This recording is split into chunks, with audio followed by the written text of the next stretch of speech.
Hey, how's it going? Hello to everybody out there.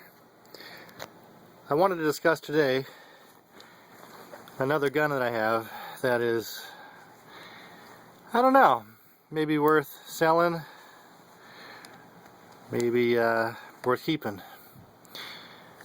It is a Colt Python 357 Magnum in the blue steel rubberized grip. So try to get some better light here. There we go. Colt Python, 4-inch barrel with a vent rib. I've had it for a while.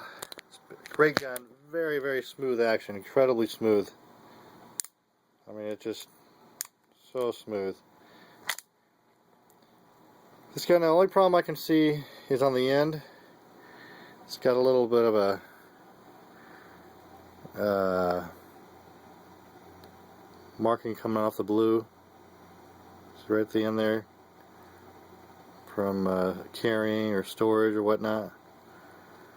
This one side too. And maybe I can get that re-blued. I thought about getting a kit, but you know, some people say the kits are kind of not effective. Maybe I just need to do it right. Plus the cost of the kit versus the cost of just having it done. Not sure what y'all might think on that.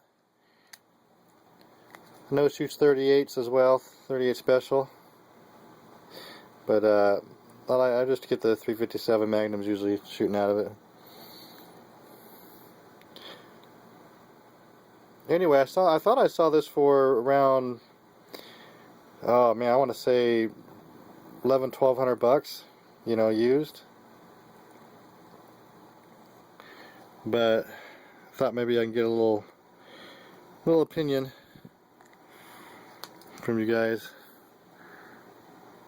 See the notable markings. Just Hartford, Connecticut.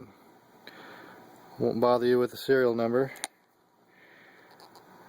but it's like it does have a number here started with 68. Yeah. So anyway, good gun, very nice firing. Good size frame. What do you think it's worth in this condition or have it blued? Let me know. Thanks for looking. And I'll talk to you later.